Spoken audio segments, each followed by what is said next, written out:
Hello everyone, Motorola বাজারে নিয়ে আসলো 13,000 টাকাতে বাজেট কিং স্মার্টফোন।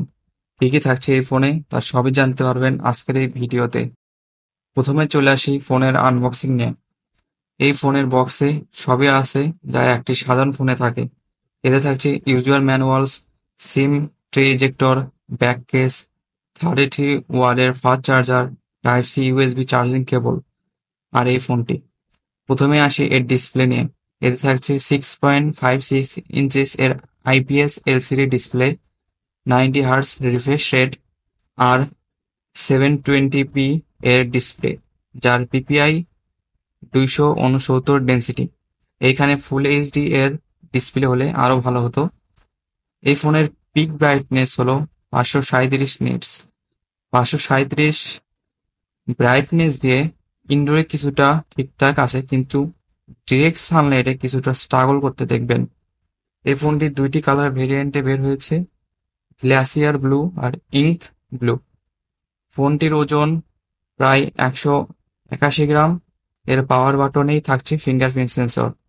এই ফোনটি পাওয়া যায় 8 আর 4 জিবি র্যাম এর, আর 128 আর 256 জিবি রোমের।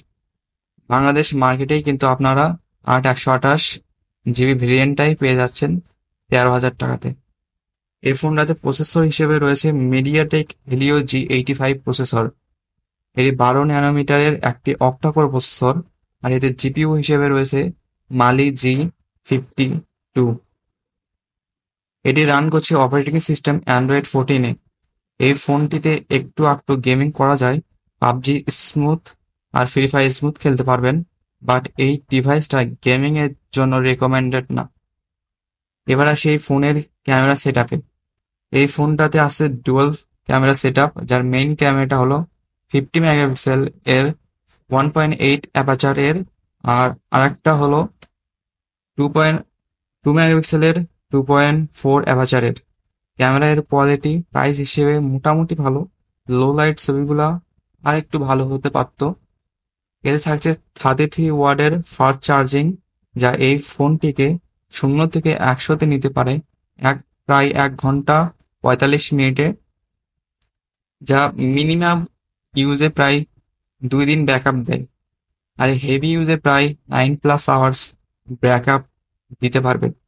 এই হচ্ছে মোটরোলা G24 পাওয়ার। দেখা হচ্ছে পরের ভিডিওতে।